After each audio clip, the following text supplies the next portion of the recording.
بلا شبہ وہ ایک مرد کے لیے کسی خوبصورت امتحان سے کم نہیں تھی، لیکن سامنے بھی ڈاکٹر ارسل کا حد سے زیادہ مغرور انسان، جس کی انا کا پرچم ہمیشہ ہی بلند رہتا تھا۔ اس کی اپنی ہی ایک دنیا تھی جس میں اس کی پرمیشن کے بغیر کوئی بھی قدم نہیں رکھ سکتا تھا۔ 28 سال کا ہونے کے باوجود ابھی تک اس نے شادی نہیں کی تھی، کیونکہ اسے اپنے معیار کی کوئی لڑکی ملی ہی نہیں تھی۔ اسے ڈرپوک، ڈبو اور بیوقوف لڑکیوں سے شدید نفرت تھی۔ جب کوئی لڑکی اور ریئیکٹ کرتی تھی تو اس کا دماغ غصے سے گھومنے لگتا تھا۔ اسے ایسی لڑکیوں سے چڑ ہوتی تھی۔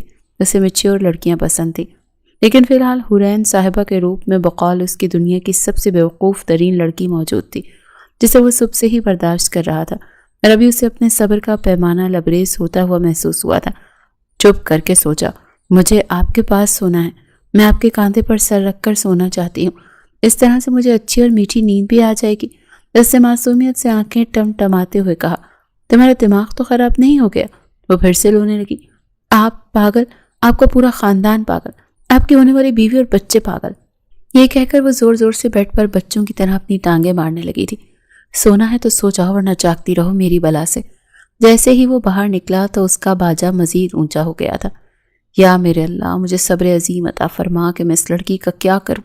یہ تو ایک ایسا امتحان ہے جس میں بمشکل ہی پاسنگ مارکس آئیں گے۔ تم آخر چاہتی کیا ہو؟ آپ میرے پاس ہو جائیں نا، میں وعدہ کرتی ہوں اس کے علاوہ آپ سے کچھ بھی نہیں مانگوں گی۔ تم یہیں پر لیٹو، میں تمہارے پاس ہی ہوں۔ اس کے قریب ہی کچھ کھینچ کر بیٹھ گیا تھا۔ میری بات سمجھنے کی کوشش کرو، بیڈ بہت ہی چھوٹا ہے، اور اگر میں بھی اس پر تمہارے ساتھ آ کر لیٹ گیا تو یہ بیڈ ٹوٹ جائے گا، پھر ہاسپٹل والے تم سے فائن لیں گے، اور اگر تم نے فائن نہ دیا تو وہ تمہیں جیل لے جائیں گے۔ نہیں، مجھے جیل نہیں جانا، اس نے معصومیت سے نفی میں سر ہلایا تھا۔ تو بھی ٹھیک ہے، سو جاؤ، میں ایک شرط پر سو جاؤں گی، اگر آپ میرے پاس بیٹھے رہیں، آپ میرے بالوں میں انگلیاں چلائیں جیسے فلموں اور ڈراموں میں ہوتا ہے۔ ارسل کا چہرہ شرم اور غصے کے مارے لال ہو گیا۔ آج سے پہلے وہ کبھی بھی کسی عورت کے پاس نہیں گیا تھا، پاس جانا تو دور کی بات، اس نے تو کبھی کسی سے حد سے زیادہ بات بھی نہیں کی تھی، اور ابھی صبح شام اس کا اس لڑکی کے ساتھ ہی ٹاکرا ہو رہا تھا۔ دل پر پتھر رکھ کر وہ اس کے ساتھ جا کر بیٹھ گیا، پھر کہنے لگا، پرومس، اگر میں تمہارے پاس بیٹھا تھا تم سو جاؤ گی۔ وہ بچوں کی طرح سر ہلا کے کہنے لگی کہ ہاں ہاں میں سو جاؤں گی۔ بیڈ کے ساتھ موجود بینچ پر ارسل بیٹھ چکا تھا۔ وہ لڑکی آنکھیں بند کیے لیٹی تھی۔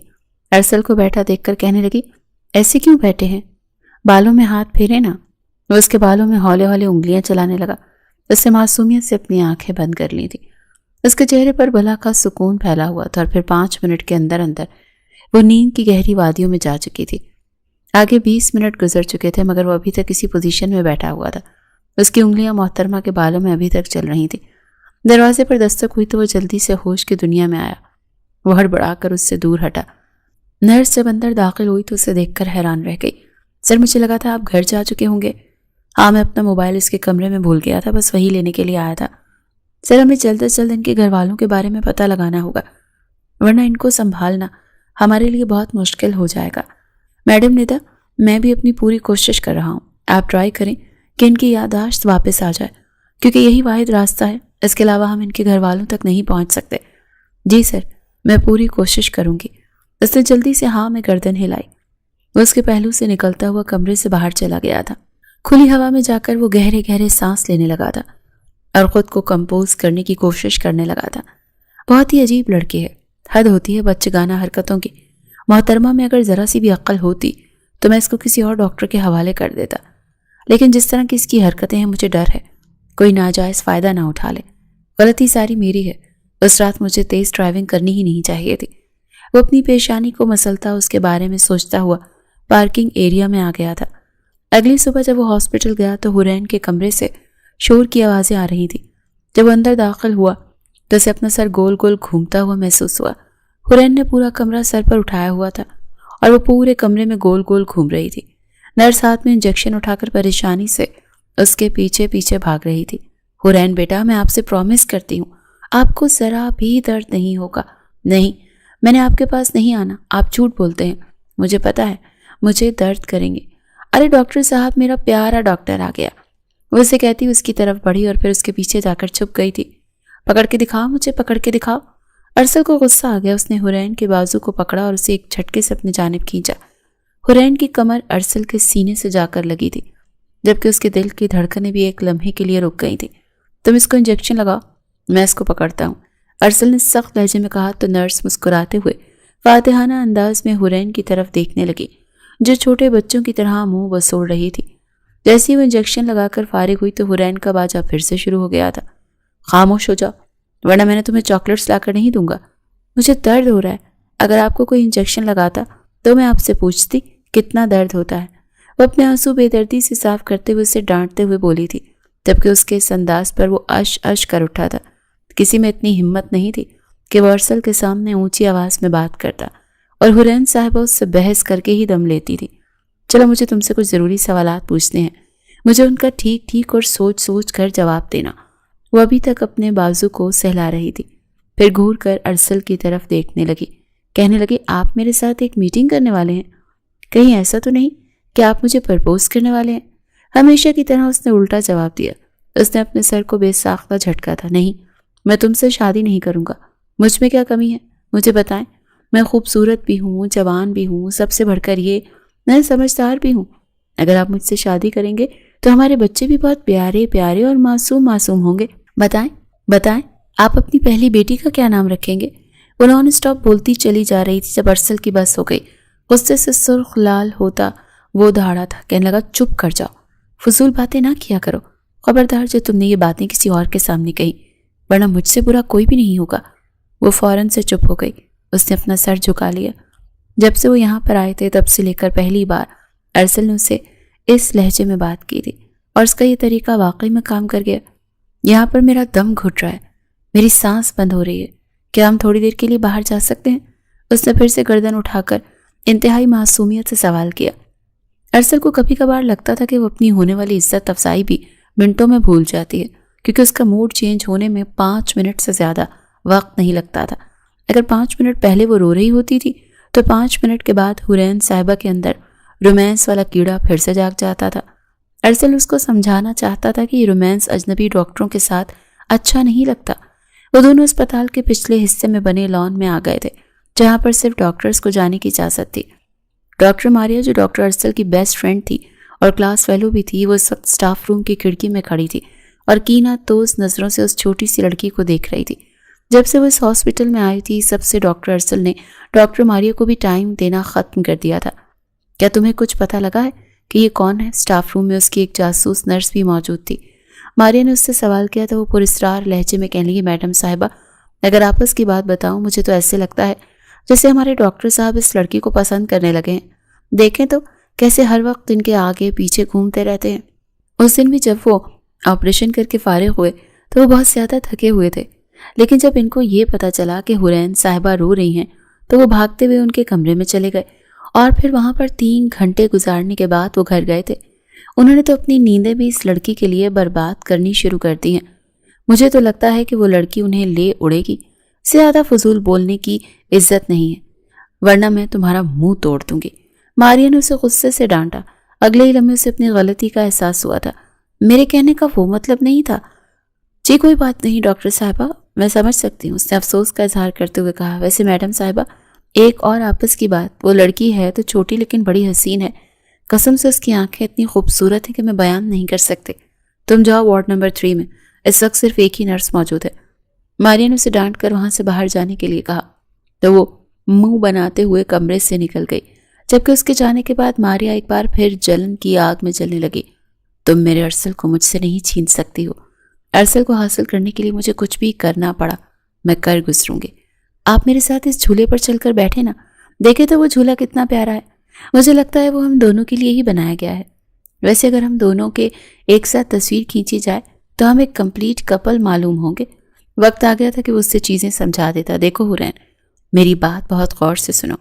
وہ الو جیسے ہی آنکھیں پوری کی پوری کھول کر اس کے چہرے کی طرف دیکھنے لگی تھی۔ میں نے تمہیں اپنے کان کھولنے کے لیے کہا ہے، آنکھیں کھولنے کے لیے نہیں۔ وہ اس کو گھورتے ہوئے بولا تو وہ کسیانی سی ہنسی ہنستی تھی۔ سب کہتے ہیں میری آنکھیں بہت پیاری ہیں۔ وہ خود ہی اپنی تعریف کرنے لگی تھی۔ ابھی میں جو تمہیں کہنے والا ہوں نا، اس کو اپنے دماغ میں بٹھا لینا۔ میں تم سے پورے 11 سال بڑا ہوں، تو کیا ہو گیا؟ مرد اور عورت کی عمر میں اتنا فرق لازمی ہونا چاہیے۔ اور تمہیں یہ سب کچھ اس نے بتایا؟ مجھے نہیں یاد، بس یہ پہلے سے ہی میرے دماغ میں اسٹور ہے۔ وہ فوراً ہی لائن پر واپس آ گئی۔ ان ساری خرافات کو اپنے ذہن سے نکالو اور مجھے بتاؤ کہ تمہیں اپنے گھر والوں کے بارے میں کیا کیا یاد ہے؟ مجھے کچھ بھی یاد نہیں۔ اس نے بڑی تیزی سے نفی میں سر ہلا دیا۔ وہ دونوں ایک ہی بینچ پر جا کر بیٹھ گئے۔ دونوں کے درمیان فاصلہ بہت کم تھا۔ میں آپ کے کاندھے پر سر رکھنا چاہتی ہوں۔ کیا میں یہاں پر سر رکھتی ہوں؟ پاگلوں والی باتیں مت کیا کرو۔ اس میں پاگل پن والی کون سی بات ہے؟ ارسل کا چہرہ پھر سے لال ہو گیا تھا۔ اپنے اندر اٹھتے ہوئے لاوے پر اس نے بڑی مشکل سے قابو پایا تھا۔ اگر آپ نے اس طرح کی کوئی بھی بات کی تو میں تمہیں دھکے دیکھ کر اس ہاسپٹل سے باہر نکالوں گا اور دوبارہ کبھی بھی تمہیں ہاسپٹل میں آنے کی اجازت نہیں دوں گا۔ وہ واقعی خوفزدہ ہو گئی تھی۔ ٹھیک ہے، میں وعدہ کرتی ہوں اب میں آپ کو پریشان نہیں کروں گی۔ وہ اپنی جگہ پر سیدھی ہو کر بیٹھ گئی تھی، بلکہ اب تو وہ ارسل سے بھی کافی دور ہو گئی تھی۔ دونوں کے درمیان فاصلہ بھی بڑھ گیا تھا۔ یہ دیکھ کر وہ نہ چاہتے ہوئے بھی مسکرا دیا تھا۔ کیا تمہیں اس جگہ کا نام یاد ہے جہاں پر تم رہتی تھی؟ اس نے نفی میں سر ہلایا۔ وہ اسکول جہاں پر تم پڑھتی تھی؟ پھر سے نفی میں سر ہلایا گیا۔ گھر کے کسی فرد کا نام؟ ہاں، میرے دماغ میں کچھ نام ہے۔ ایک نام چنٹو ہے، ایک نام بنٹو ہے اور ایک نام سہیل ہے۔ یہ سب کون ہے؟ اسے دانت پیستے ہوئے سوال کر رہا تھا۔ اب اس بارے میں تو مجھے نہیں پتا، مجھے بس نام ہی یاد ہے۔ آپ نے مجھ سے یہی سوال کیا تھا۔ یا میرے اللہ، مجھے صبر عظیم عطا فرما۔ تمہارے پاس کوئی چیز تو ہوگی، کوئی آئی ڈی کارڈ۔ ایسا کیسے ہو سکتا ہے کہ تمہارے پاس کچھ بھی نہیں؟ یہ تو مجھے بھی نہیں پتا۔ اب وہ میرے پاس آخری راستہ بچا ہے۔ تمہاری تصویر کھینچوں اور پولیس کے حوالے کر دوں تاکہ تمہارے گھر والوں کے بارے میں پتہ لگایا جا سکے۔ نہیں، میری تصویر مت کھینچے گا۔ اگر میں وائرل ہو گئی تو میں بدنام ہو جاؤں گی۔ اس نے اپنے لبوں پر ہاتھ رکھتے ہوئے ڈرامائی انداز میں کہا تو وہ اس کو گھور کر رہ گیا تھا۔ تم سے بڑی اداکارہ میں نے اپنی ساری زندگی میں نہیں دیکھی۔ میری ایک صلاح ہمیشہ یاد رکھنا، کبھی بھی فلموں کے لیے ٹرائی مت کرنا، ورنہ تم آج کے دور کی سب سے بڑی فلاپ اداکارہ ہوگی۔ آپ مجھ سے چلتے ہیں، اس بات کا تو مجھے یقین ہو ہی گیا ہے۔ جا رہی ہوں یہاں سے۔ کوئی شوق نہیں ہے مجھے آپ جیسے انسان کے ساتھ بیٹھنے کا۔ جب دیکھو مجھے ڈانٹتے رہتے ہیں، یوں لگتا ہے جیسے مرچیں چبا کر بیٹھے ہیں۔ شادی نہیں ہوئی پھر بھی غصے میں رہتے ہیں۔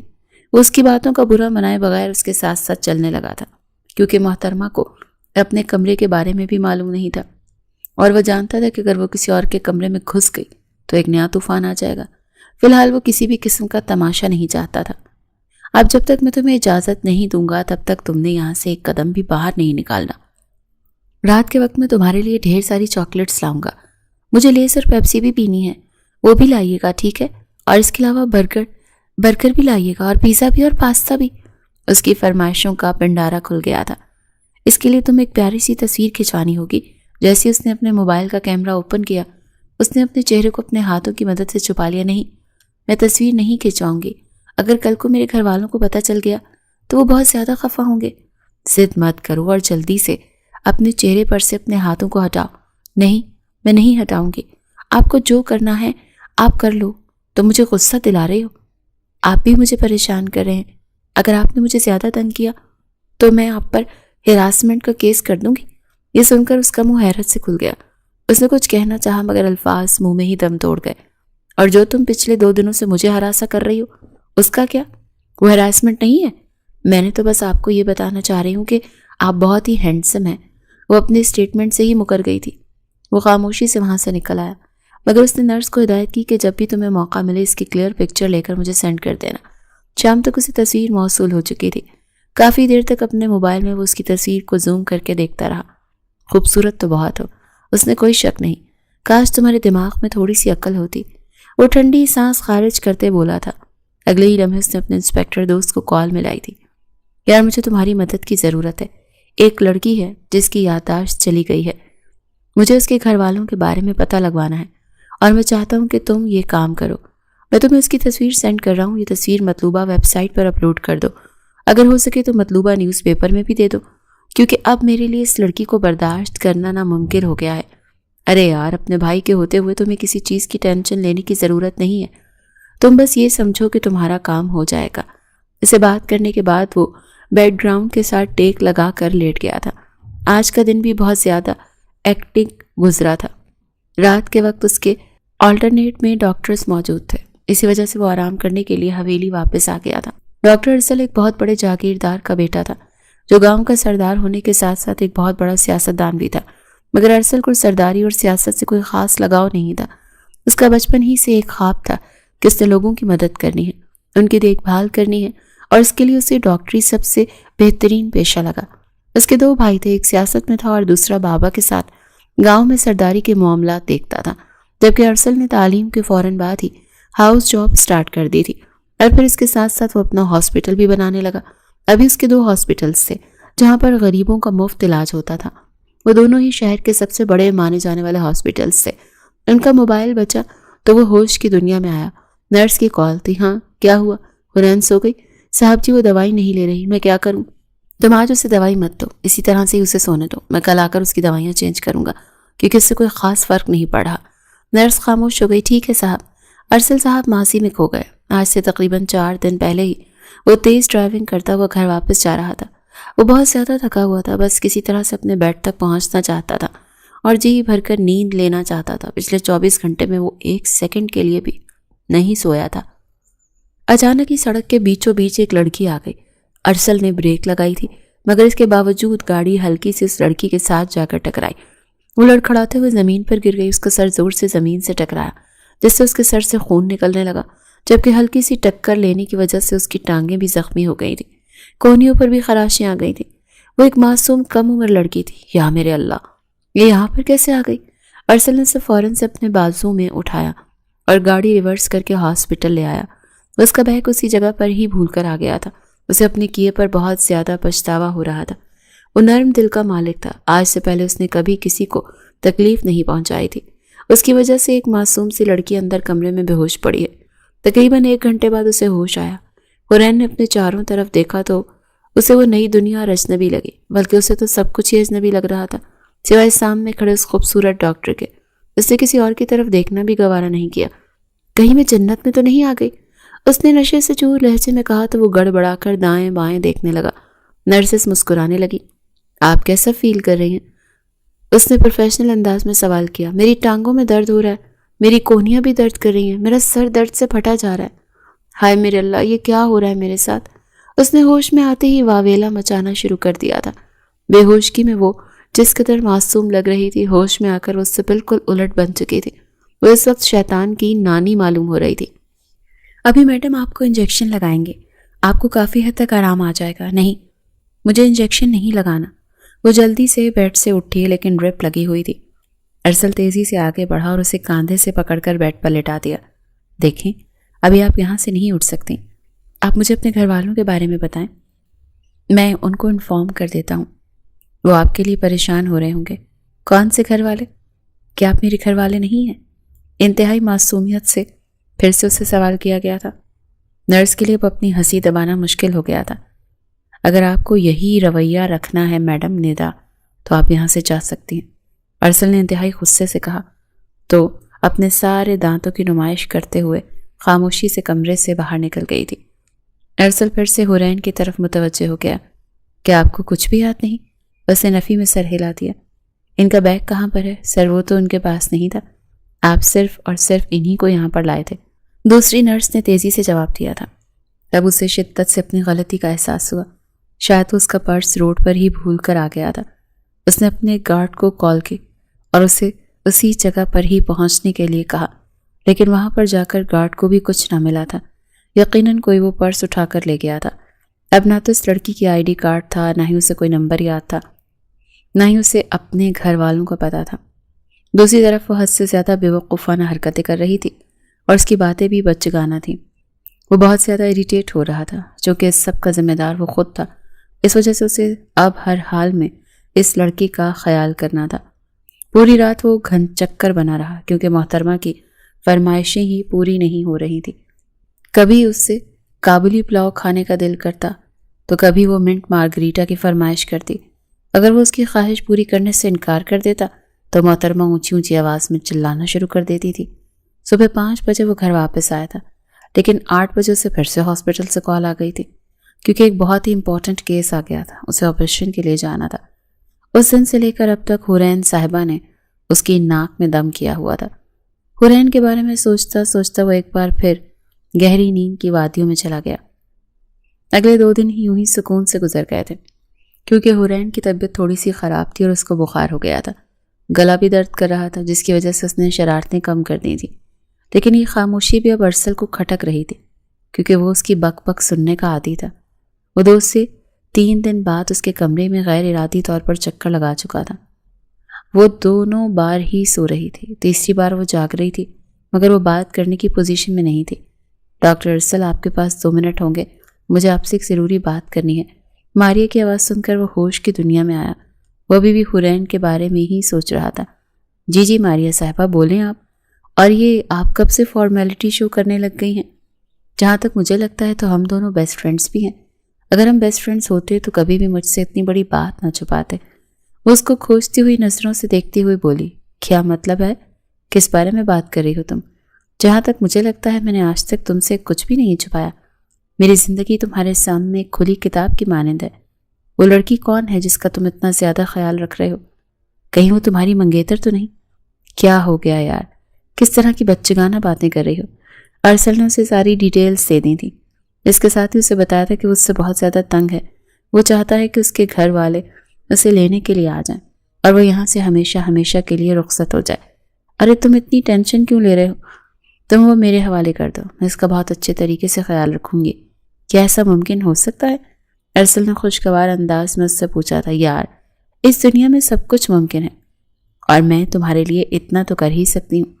آفٹر آل تم میرے بیسٹ فرینڈ ہونے کے ساتھ ساتھ میرے بہت قریبی بھی ہو۔ یار، تم نے میری بہت بڑی مشکل حل کر دی۔ وہ تھوڑی سی شرارتی ہے۔ ہاں تم ٹینشن نہ لو، میں سب سنبھال لوں گا۔ مجھے پتا ہے کہ ایسی بچیوں کو کیسے ہینڈل کرنا ہے۔ بس اس کو ڈانٹنا نہیں اور نہ ہی اس پر غصہ کرنا، ورنہ اس کا باجا بجنا شروع ہو جائے گا۔ وہ اب اس کی کسٹڈی سے اپنے ہاتھ ڈاکٹر ماریہ کی ڈیوٹی تھی کہ وہ حورین کا خیال رکھے۔ ماریہ پچھلے 15 منٹ سے اس کے سامنے بیٹھی ہوئی تھی اور وہ آنکھیں چھوٹی چھوٹی کر کے اس کو گھور رہی تھی۔ 1 منٹ کے لیے اس نے اپنی آنکھیں ماریہ کے چہرے کے اوپر سے نہیں ہٹائی تھیں، اور اب تو ماریہ کو بھی کوفت ہونے لگی تھی۔ اس کا دل بھی عجیب سے انداز میں دھڑکنے لگا تھا۔ ماریہ نے اس کی آنکھوں کے سامنے ہاتھ ہلایا تو وہ پلکیں جھپکے بغیر پھر سے اس کو دیکھنے لگی۔ Are you okay? ندا، مجھے ایسا کیوں لگ رہا ہے یہ کومے میں چلی گئی ہے؟ ارے ڈاکٹر صاحبہ، یہ ایسی ہی ہے۔ کیا مطلب تمہارا؟ کہ میں ایسی ہی ہوں؟ وہ اب کاٹ دار لہجے میں بولی تھی۔ ارے نہیں حورین صاحبہ، پلیز غصہ مت کریں۔ اب تمہارا ڈاکٹر کہاں پر ہے؟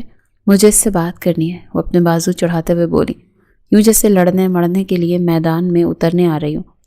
وہ تو گھر چلے گئے، ان کو کال کر کے بلاؤ۔ تم ان کو کیوں پریشان کر رہی ہو؟ پچھلے 1 ہفتے سے وہ تمہارے پیچھے خوار ہو رہے ہیں۔ تھوڑی سی تو اپنے اندر انسانیت پیدا کر لو، تم تو ان کے پیچھے ہی پڑ گئی ہو۔ تم جیسی لڑکیوں سے میں بہت اچھے طریقے سے واقف ہوں، جو اپنے اوپر معصومیت کا خول چڑھا کر خوبصورت اور امیر لڑکوں کو اپنے جال میں پھنساتی ہیں۔ اس سے پہلے کہ وہ مزید کچھ کہتی، حورین نے اس کے بال پکڑ لیے تھے اور زور زور سے کھینچنے لگیں۔ وہ درد سے کرا رہی تھی۔ ندا تیزی سے آگے بڑھی تو ماریہ کے بال چھوڑ کر اس نے نرس کے بال پکڑ لیے۔ تم کیا کر رہی ہو؟ تم پاگل تو نہیں ہو گئی ہو؟ ماریہ نے غصے سے چلاتے ہوئے کہا، اور پھر پاؤں ٹیچتی ہوئی کمرے سے باہر نکل گئی۔ نرس نے بڑی مشکل سے حورین کو پرسکون کیا، پھر اسے انجیکشن لگا کر بے ہوش کر دیا۔ شام کے وقت وہ غیر ارادی طور پر پھر سے حورین کے کمرے میں داخل ہوا۔ شاید اس کو عادت ہو چکی تھی، اب وہ اس کا دیدار کیے بغیر اپنی زندگی میں خالی پن محسوس کرتا تھا۔ جب وہ اندر داخل تو ہوا تو میں ہوا میں جھول رہی تھی۔ نرس اس کو سنبھالنے کی ناکام کوشش کر رہی تھی۔ کیا ہوا ہے؟ وہ ڈاکٹر صاحب، اس نے کھانسی کا پورا شربت پی لیا اور ابھی مجھے اپنے ہوش میں نہیں ہے۔ میں خود نہیں نہاؤں گی، مجھے ڈاکٹر صاحب ہی نہلائیں گے۔ یہ سن کر ڈاکٹر کے کان کی لو تک لال ہو گئی تھی۔ یہ کیا بدتمیزی؟ تم کوئی چھوٹی بچی نہیں ہو، تم ابھی سے یہاں سے لے کر جاؤ۔ اس نے نرس سے کہا تو وہ گڑبڑاتے ہوئے بولی، ڈاکٹر صاحبہ دیکھیں تو یہ جانے کے لیے تیار نہیں ہو رہی۔ صبح بھی اس نے بہت بڑا تماشا کیا تھا، اب کیا کر دیا اس نے ماریہ صاحبہ کے بال کھینچے ہیں۔ اس وقت ہی ارسل کو یاد آیا کہ ماریہ تھوڑی ہی دیر پہلے اسے بڑے اکھڑے انداز میں بات کر رہی تھی، تو اس کے پیچھے یہ وجہ تھی۔ دوسری طرف محترمہ لہراتے ہوئے ارسل کے پاس آئی، اس کے سینے پر ہاتھ رکھتے ہوئے اس کی آنکھوں میں دیکھتے نشے سے چور لہجے میں بولی، تم اتنے پیارے کیوں ہو چکنے؟ اس کے گال زور زور سے کھینچنے لگے۔ اس کے اس لوفرانہ انداز پر وہ پیچ و تاب کھا کر رہ گیا۔ اس نے اسے پیچھے دھکیلنے کی کوشش کی مگر ناکام رہا۔ اگلے ہی لمحے وہ لہرا کر زمیں بوس ہو چکی تھی۔ وہ ایک بار پھر سے نیند کی وادیوں میں چلی گئی تھی۔ اس نے بھی اللہ کا لاکھ لاکھ شکر ادا کیا تھا، ورنہ حورین کو کنٹرول کرنا اس کے لیے بھی ناممکن ہو گیا تھا۔ شام کے وقت جب وہ اپنے آفس میں بیٹھا ہوا تھا دروازے پر دستک ہوئی اور ایک اجنبی کمرے کے اندر داخل ہوا۔ اس کے بارے میں تھوڑی ہی دیر پہلے انسپکٹر نے ڈاکٹر ارسل کو بتایا تھا۔ حرین میری کزن ہے اور میں اس کو لینے کے لیے آیا ہوں۔ فرحات نے ڈاکٹر ارسل کو بتایا کہ حرین ایک یتیم لڑکی ہے۔ 3 سال پہلے اس کے ماما بابا کا کار حادثے میں انتقال ہو گیا تھا۔ فرحات کے اماں ابا نے اس کی پرورش کی تھی۔ ابھی کچھ دن پہلے ہی وہ اپنی دوست کے گھر گئی تھی، لیکن رات کے وقت گھر واپس نہ آئی۔ فرحات نے اسے حرین کے بچپن سے لے کر جوانی تک کی تصویریں بھی دکھائیں اور اپنے ساتھ بھی اس کے کچھ پکچر شیئر کی۔ اس کے علاوہ آپ نے ماما بابا سے بھی ڈاکٹر ارسل کی بات کروائی۔ وہ کافی حد تک مطمئن ہو گیا تھا۔ اسے لے کر کمرے میں داخل ہوا۔ فرحات کو دیکھ کر حرین کے چہرے کا رنگ لٹھے کی مانند سفید ہو گیا تھا۔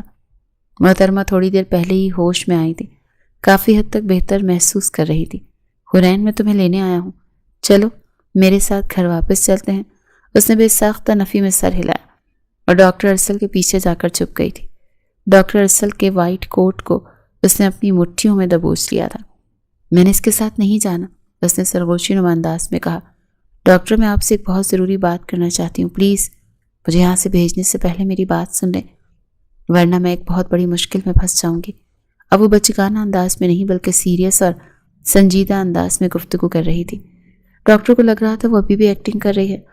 ارسل گہری سانس خارج کر کے اسے دیکھ کر کہنے لگا، دیکھو حرین، تمہیں یہاں پر آئے ہوئے کافی دن ہو گئے ہیں، تم نے ہمیشہ یہاں پہ نہیں رہنا۔ جب تمہاری فیملی ممبر تمہیں لینے آ چکے ہیں تو تمہیں اب ان کے ساتھ جانا چاہیے۔ پلیز یہیں اس پورے ہاسپٹل کے لیے بہتر ہے۔ تم نے اتنے دنوں میں دیکھا ہے کس قدر ڈسٹربنس پھیلائی ہے۔ چلو شاباش، جاؤ اور دوبارہ ایسی بچگانہ حرکت کسی اور ڈاکٹر کے ساتھ مت کرنا، کیونکہ ہر کوئی میرے جیسے کردار رکھنے والا نہیں ہوگا۔ حرین کی آنکھوں میں آنسو آ چکے تھے۔ جب وہ وہاں سے جا رہی تھی تو اس نے آخری بار پلٹ کر ڈاکٹر ارسل کے چہرے کی طرف دیکھا تھا۔ اس کی آنکھیں آنسوؤں سے بھری ہوئی تھیں۔ اس کی آنکھوں میں کیا کچھ نہیں تھا، دکھ تھا، بے چینی تھی، بے یقینی تھی، سب سے بڑھ کر اعتماد کی ٹوٹی ہوئی کرچیاں تھیں۔ اس کا دل زور زور سے دھڑک رہا تھا، جبکہ وجود بھی ہولے ہولے لرز رہا تھا۔ ڈاکٹر ارسل نے اس سے بڑی مشکل سے اپنی نگاہیں ہٹائی تھیں۔ وہ ایک بار پھر سے اپنی زندگی میں مگن ہونے کی کوشش کر رہا تھا، جو اب اسے دنیا کے سب سے مشکل ترین کام لگ رہا تھا۔ وہ لڑکی اس کے حواسوں پر ایسی چھا گئی تھی کہ وہ اسے حرین کے علاوہ کچھ سنائی اور سجھائی ہی نہیں دیتا تھا۔ نہ چاہتے ہوئے بھی وہ اس کے بارے میں ہی سوچتا رہتا تھا۔ اس کی شرارتیں، اس کا بچگانہ حرکتیں یاد کر کر کے اکیلے میں مسکرا دیتا تھا، اور پھر اس کا قریب آنا، ارسل کی دھڑکنوں کا منتشر ہو جانا، اس کے گالوں کا لال ہو جانا اور کانوں کی لو کا تپ جانا۔ پہلے بھی کئی لڑکیاں اس کے قریب آئی تھیں، کئی لڑکیوں نے اس کی ذات میں دلچسپی لی تھی، مگر کبھی بھی اس نے اپنے دل میں ان لڑکیوں کے لیے ایسے جذبات محسوس نہیں کیے تھے جب وہ حرین کے لیے محسوس کرتا تھا۔ اس لڑکی میں کچھ تو خاص تھا جو وہ جانے کے بعد بھی اس کی زندگی میں ہی رہ گئی تھی۔ رات کے وقت وہ حویلی میں داخل ہوا تو آمنہ بیگم اپنے بیٹے کے پاس آئیں۔ مسکراتے ہوئے اس کے بالوں میں ہاتھ پھیرتے ہوئے بولی، ماریہ کے بابا تمہارے بابا سے ملنے کے لیے آئے تھے، انہوں نے تمہارے اور ماریہ کے رشتے کے بارے میں بات کی ہے۔ مجھے اس میں کوئی بھی برائی نظر نہیں آ رہی، وہ تمہیں بیسٹ فرینڈ ہونے کے ساتھ ساتھ تمہاری کولیگ بھی ہے، تو کیا ہو گیا امی جان؟ میں نے کبھی بھی ماریہ کو اس نظر سے نہیں دیکھا اور مجھے اس سے شادی کرنی بھی نہیں ہے۔ تم ہی تو کہتے تھے کہ تمہیں ایک میچور لڑکی چاہیے، اور مجھے نہیں لگتا کہ ماریہ سے زیادہ سمجھدار لڑکی کوئی ہوگی۔ مجھے ماریہ سے شادی نہیں کرنی امی، مہربانی کر کے آپ انہیں بھی امید مت تھمائیے گا، کہیں ایسا نہ ہو کہ تم کسی اور سے محبت کرتے ہو۔ اپنی ماں کی بات سن کر وہ چپ سا ہو گیا تھا، کہنے لگا ہو سکتا ہے۔ بے ساختہ اس کے لبوں سے پھسلا۔ آمنہ بیگم کہنے لگی، کون ہے وہ بیٹا، بتاؤ مجھے۔ مگر وہ اٹھ کر اپنے کمرے میں جا چکا تھا۔ بستر پر لیٹتے سونے کے لیے تھا، مگر نیند آنکھوں سے کوسوں دور تھی۔ ذہن میں کئی طرح کے خیالات تھے، بار بار حرین اس کی نظروں کے سامنے آ رہی تھی۔ وہ پہلی لڑکی تھی جو ڈاکٹر ارسل کے اس قدر قریب آئی تھی کہ وہ چاہ کر بھی اس کے لمس کو بھول نہیں پا رہا تھا۔ پھر اس رات اس نے اپنے آپ سے اس بات کا اعتراف بھی کر لیا تھا کہ وہ حرین سے محبت کرنے لگا۔ ہاں، وہ اس کی زندگی میں آنے والی وہ واحد عورت تھی جس سے ارسل صاحب کو محبت ہو گئی تھی، جن کا بچگانہ حرکتوں سے وہ بہت زیادہ چڑھتا تھا۔ اب وہی حرکتیں اسے یاد آتی تھی۔ پہلے تو اسے لگا تھا کہ وہ 1 مہینے میں ہی اس لڑکی کو بھول جائے گا، لیکن اب اس کی یادوں نے شدت اختیار کر لی تھی۔ اس نے فیصلہ کیا تھا کہ وہ حورین سے ملنے کے لیے جائے گا۔ فرحات نے اسے جو ایڈریس بتایا تھا، اگلے ہی روز ہاسپٹل سے چھٹی لے کر وہ سیدھا اس ایڈریس کی طرف جا رہا تھا۔ راستے میں اسے یاد آیا کہ حورین کو چاکلیٹس بہت زیادہ پسند ہیں۔ وہ راستے میں رکا، ایک خوبصورت پھولوں کا بوکے لیا، 7 چاکلیٹس بھی لی تھیں۔ دل میں ایک عجیب سی گھبراہٹ ہو رہی تھی، دھڑکن بے ترتیب ہو رہی تھی، جیسے حورین کو اپنے سامنے دیکھ کر بے قابو ہو کر اسے اپنے سینے سے ہی نہ لگا لے۔ وہ اس ایڈریس پر پہنچا، مگر وہ غلط تھا۔ وہاں پر فرحات نامی کوئی شخص نہیں رہتا تھا۔ اس کو شدت سے کچھ غلط ہونے کا احساس ہوا کہ اس کے ساتھ ساتھ اسے اپنی غلطی کا بھی احساس ہو گیا تھا۔ اس نے یوں ہی کچھ سوچے سمجھے حورین کو فرحات کے حوالے کر دیا تھا۔ اگر وہ فرحات کے ساتھ حورین کو اس کے گھر چھوڑنے کے لیے جاتا تو آج اسے اس تکلیف کا سامنا نہ کرنا پڑتا۔ اسے یاد آ رہا تھا حورین فرحات کے ساتھ نہیں جانا چاہتی تھی۔ وہ بار بار اس کے پیچھے جا کر چھپ رہی تھی اور اسے کہہ رہی تھی کہ مجھے آپ سے ایک بہت ضروری بات کرنی ہے۔ میری بات سننے کے بعد آپ مجھے یہاں سے بھیج دیجیے گا، لیکن مجھے صرف اور صرف ایک موقع دے دیں۔ اس نے حورین کی بات سننے سے انکار کر دیا تھا۔ اس کو لگ رہا تھا کہ وہ ڈرامے بازی کرے گی، پھر سے کوئی نئی کہانی ایجاد کر لے گی۔ اس نے زور سے اسٹیئرنگ پر ہاتھ مارا، غصہ تھا کہ کم ہونے کا نام ہی نہیں لے رہا تھا۔ اس وقت اس نے انسپیکٹر کو کال ملائی، جس کے ذریعے فرحات اس تک پہنچا تھا۔ فرحات کی ساری ڈیٹیلز لے کر وہ اس کے فلیٹ پر آ گیا۔ اس کا فلیٹ ایک بہت ہی عجیب و غریب جگہ پر تھا۔ آس پاس رہائش نہیں تھی اور آبادی بھی اسی بلڈنگ سے کافی دور تھی۔ اس علاقے کو بھی ٹھیک نہیں سمجھا جاتا تھا۔ بار بار ذہن میں عجیب و غریب سے وسوسے آ رہے تھے۔ کہیں حورین کے ساتھ کچھ غلط تو نہیں ہو گیا؟ دل بھی زور زور سے دھڑک رہا تھا۔ وہ فرحات کے فلیٹ کے سامنے جا کر کھڑا ہو گیا۔ فلیٹ کے اندر سے آنے والی چیخوں کی آواز سن کر وہ بری طرح سے چونک گیا تھا۔ اس نے زور سے فلیٹ کے دروازے پر دستک دی تو اندر ایک دم سے خاموشی چھا گئی تھی۔ وہ چیخیں کسی اور کی نہیں بلکہ حورین کی تھیں۔ اس کا تو بس نہیں چل رہا تھا کہ دروازہ توڑ کر فلیٹ کے اندر داخل ہو جائے۔ چند لمحوں کی خاموشی چھائی رہی۔ دوسری طرف سے بھی کسی نے دروازہ کھولنے کی زحمت نہیں کی تھی۔ اس نے پھر سے دروازے پر دستک دی۔ اب کی بار اندر سے فرحات کی آواز گونجی تھی، کون ہے؟ ارسل کچھ دیر خاموش ہو گیا، تبھی اسے اپنے پیچھے رائڈر آتا دکھائی دیا جو کہ پیزا ڈیلیور کرنے والا لگ رہا تھا۔ ارسل نے اسے اشارہ کر کے وہیں پر رکنے کا کہا تو پھر خود اپنا لہجہ بدل کر کہنے لگا، ڈیلیوری والا ہوں صاحب۔ یہ سن کر فرحات تھوڑا سا پرسکون ہوا، لیکن جیسے ہی اس نے دروازہ کھولا تھا ارسل نے ایک زوردار مکہ اس کی ناک پر مارا۔ اس کی ناک سے خون کا ایک فوارہ نکلا۔ وہ درد سے کرراہتا ہوا زمین پر گر گیا، جبکہ حورین تھوڑے ہی فاصلے پر دیوار کے ساتھ بیٹھی خوف سے تھر تھر کانپ رہی تھی۔ اس نے اپنے لبوں پر ہاتھ رکھا ہوا تھا۔ اس کی حالت غیر تھی، کپڑے کاندھے سے پھٹے ہوئے تھے، بال بھی بکھرے تھے اور چہرے پر نیل کے نشان۔ صاف ظاہر تھا کہ ظالم شخص نے اس پر ہاتھ اٹھایا ہے۔ یہ دیکھ کر اس کا خون کھولنے لگا۔ اگلے ہی لمحے اس نے فرحات کو دھنک کر رکھ دیا تھا۔ اس نے کوئی سوال جواب ہی نہیں کیا تھا، کیونکہ حورین کی حالت سے سب کچھ واضح کر رہی تھی۔ خدا کا شکر تھا کہ وہ وہاں پر ٹھیک ٹائم پر آ گیا تھا۔ حورین کے ماں باپ کی وفات کے بعد ایک بہت بڑی رقم اس کے حصے میں آئی تھی، یعنی اس کے باپ کی ساری جائیداد اس کے نام ہو گئی تھی۔ فرحات چاہتا تھا کہ وہ اس سے شادی کر کے ساری جائیداد اپنے نام کروا لے، جبکہ حورین اس کے ارادوں سے واقف تھی۔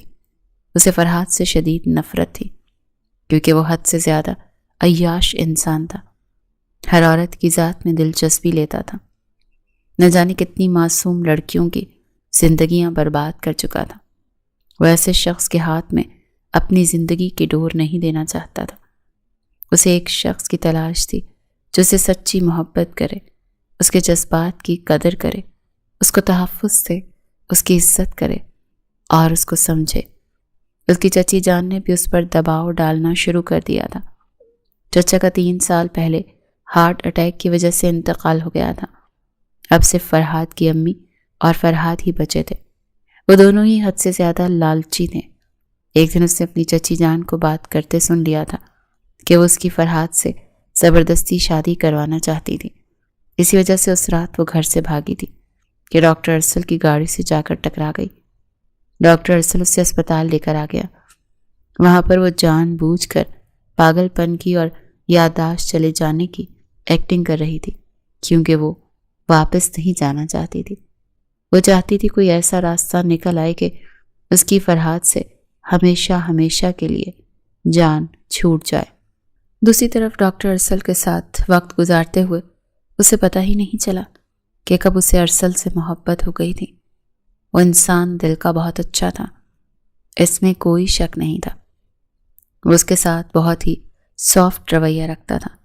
یہ چیز بھی اس نے شدت سے محسوس کی تھی کہ ارسل کے دل میں اس کے لیے ایک نرم گوشہ موجود، اور ساتھ جو اہمیت وہ اس کو دیتا تھا، ایسی ہی اہمیت اس نے آج سے پہلے اپنی زندگی میں کسی عورت کو نہیں دی تھی۔ یہ بات بھی اسے نرس نے بتائی تھی، جس کی وجہ سے اس کا دل مزید بڑا ہو گیا تھا۔ لیکن اس دن جب فرحاد اسے لینے آیا تو وہ ارسل کے پیچھے ایک امید سے جا کر چھپی تھی۔ اسے یقین تھا کہ ارسل اسے فرحاد کے حوالے نہیں کرے گا، لیکن جب ڈاکٹر نے اسے فرحاد کے ہاتھوں میں دیا تو وہ بری طرح سے ٹوٹ گئی تھی۔ وہ اسے لے کر اپنے فلیٹ واپس آ گیا تھا، لیکن ان دنوں اس پر کچھ کیسز چل رہے تھے جس کی وجہ سے وہ فرار تھا۔ آج صبح ہی اس کی واپسی ہوئی تھی۔ ان دنوں وہ اس کے فلیٹ میں ہی بند تھی۔ وہاں پر کھانے پینے کی ضرورت کی تمام چیزیں موجود تھیں، لیکن اس کا دل مر گیا تھا۔ 2 دنوں سے وہ بالکل بھوکی تھی۔ اس نے فلیٹ سے بھاگنے کی بھی کوشش کی تھی، مگر ناکام رہی تھی۔ روز شام کے وقت اس کی چچی اس سے ملنے کے لیے آتی تھی اور اس کو ذہنی طور پر تیار کرنے کی کوشش کرتی تھی۔ آج فرحاد نے حد ہی کر دی تھی۔ جب اس نے انکار کیا تو اس کے اندر کا حیوان یکدم ہی جاگ گیا تھا۔ حورین کی قسمت اچھی تھی کہ ڈاکٹر ارسل وہاں پر بروقت پہنچ گیا تھا۔ حورین ابھی بھی ایک کونے میں بیٹھی پھوٹ پھوٹ کر رو رہی تھی، شکایتی نظروں سے ارسل کو دیکھ رہی تھی۔ ارسل دیوانہ وار اس کی طرف گیا، مگر وہ سہم کر پیچھے ہٹ گئی تھی۔ پھر روتے ہوئے کہنے لگی، اب کیوں آئے ہیں آپ؟ چلے جائیں، آپ مجھے مرنے کے لیے چھوڑ دیں۔ کوئی نہیں ہے میرا اس دنیا میں۔ میرے ماں باپ چلے گئے، میرا کوئی بھائی بھی نہیں ہے نا، میری بہن بھی نہیں جو میری مدد کرے۔ ایک آپ تھے جس کو میں نے اپنا سمجھا، مجھے لگا آپ میری حفاظت کریں گے، مگر آپ نے بھی مجھے مرنے کے لیے چھوڑ دیا۔ سب نفرت کرتے ہیں مجھ سے۔ پھوٹ پھوٹ کر وہ روئی جا رہی تھی اور ارسل کو لگا جیسے اس کا جگر ہی پھٹ جائے گا۔ وہ جس حالت میں بیٹھی تھی، ارسل نے اسے فوراً اپنے سینے سے لگا لیا اور اس قدر زور سے اپنے سینے میں بھینچ لیا جیسے اس کے سارے غم ارسل خود میں سمو لے گا۔ ارسل کی آنکھوں سے بھی زاروں قطار آنسو بہہ رہے تھے۔ کہنے لگا، چپ، بالکل چپ، ایک بھی لفظ اور نہیں۔ ارسل ہے، اور جب تک ارسل ہے وہ اپنی حورین کو کچھ بھی نہیں ہونے دے گا۔ مجھے معاف کر دو، مجھے تمہیں سمجھنے میں دیری کر دی۔ اس کتے کو تو میں کتے کی موت ماروں گا۔ اس کی ہمت کیسے ہوئی تمہاری یہ حالت کرنے کی؟ حورین اس سے لپٹ کر پھوٹ پھوٹ کر رونے لگی تھی۔ ارسل کی آنکھوں میں بھی آنسو تھے۔ اس کے سر پر بے ساختہ بوسہ دیا تھا۔ تمہیں ڈرنے کی ضرورت نہیں ہے، میں تمہارے ساتھ ہوں۔ میں آپ سے ناراض ہوں، آپ نے میرے ساتھ بہت بڑی زیادتی کی ہے، آپ نے میرا مان توڑا ہے۔ مجھے لگتا تھا کہ ساری دنیا مجھے چھوڑ سکتی ہے، مگر آپ کبھی بھی مجھے خود سے الگ نہیں کریں گے۔ لیکن آپ نے مجھے کیسے انسان کے حوالے کر دیا جو ایک وحشی درندہ تھا؟ آپ سوچ بھی نہیں سکتے میں نے یہ وقت کتنی تکلیف میں گزارا ہے۔ ارسل کو اس کے آنسو اپنے دل پر گرتے ہوئے محسوس ہو رہے تھے۔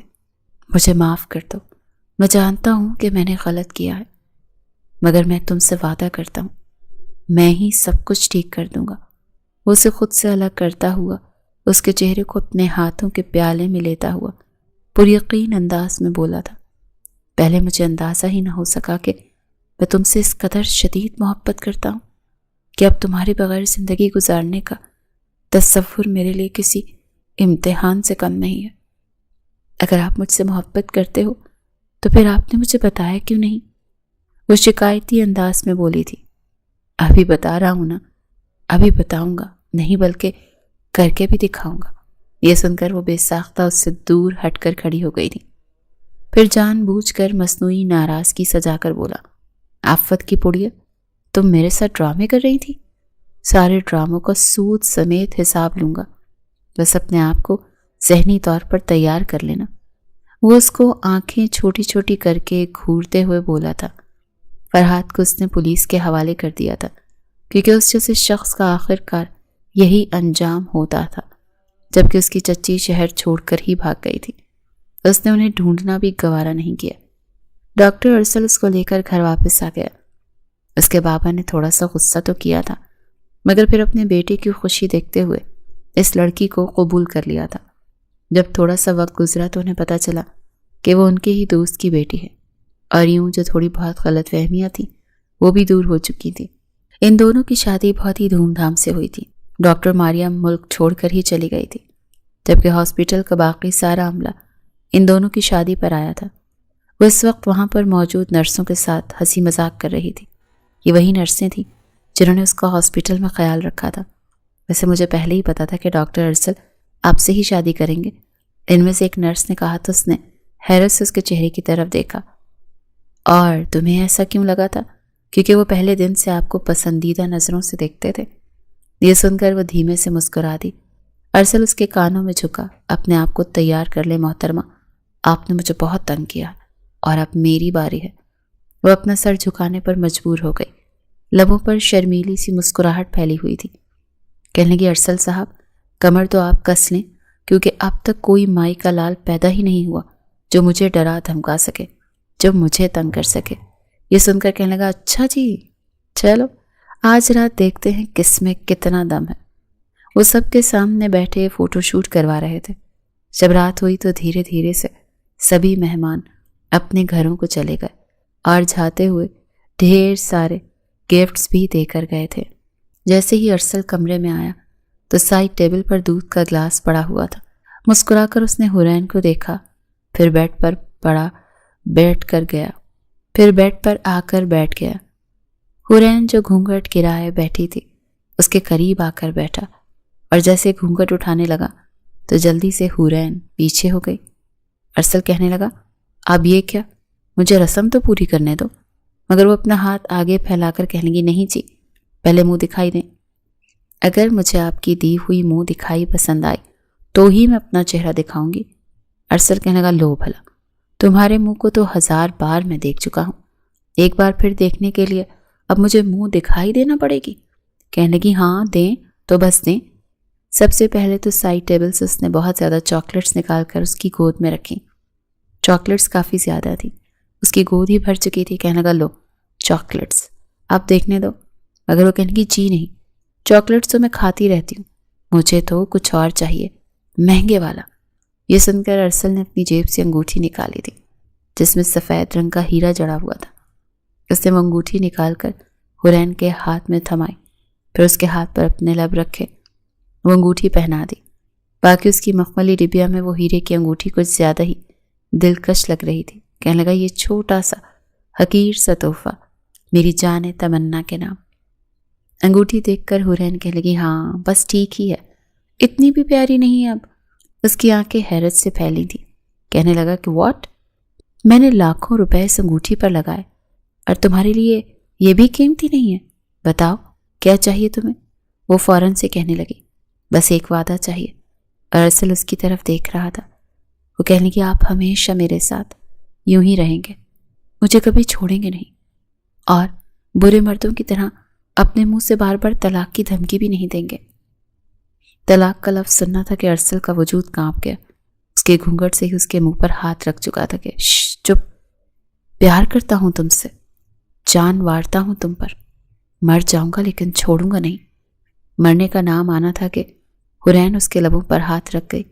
کہنے لگی مرنے کی بات مت کیا کریں، میں محبت کرتی ہوں آپ سے. یہ بھی وعدہ کریں کہ آپ یہ بات نہیں کریں گے دوبارہ. یہ میرے لیے سب سے قیمتی تحفہ ہوگا. ارسل وعدہ کر چکا تھا، پھر حورین کو باہوں میں بھر چکا تھا. پھر اس کا گھونگھٹ اٹھایا. اس کے حسین من موہنے روپ کو دیکھ کر ارسل تو صدقے واری جانے لگا. محبت بھری باتیں ہونے لگی. وہ چینج کرنے جانے لگی تو ارسل نے اس کا ہاتھ تھام لیا. کہنے لگا نہیں، جو بھی کرنا ہے میرے سامنے کرو. حورین شرما چکی تھی اور پھر وہ رات ایک دوسرے کے نام بڑی محبت کے انداز میں کر چکے تھے.